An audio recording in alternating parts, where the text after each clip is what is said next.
أنت الفتاح العليم، والغني الكريم، والعلي العظيم، والغفور الرحيم. تنزهت ذاتك وتقدست صفاتك وتباركت أسماؤك. لا إله إلا أنت، ولا مالك للعالم غيرك، ولا معبود سواك. أنت الرحمن علم القرآن، خلق الإنسان علمه البيان. لا تدركه الأبصار وأنت تدرك الأبصار.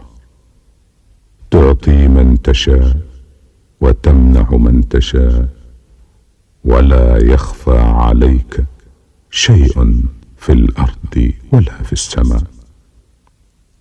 محوت بالعلم جهل الجهلاء، وأبعدت الناس عن أسباب الشقاء، وجعلت كتابك مرشدا حكيما، وبعثت محمدا نبيا عظيما.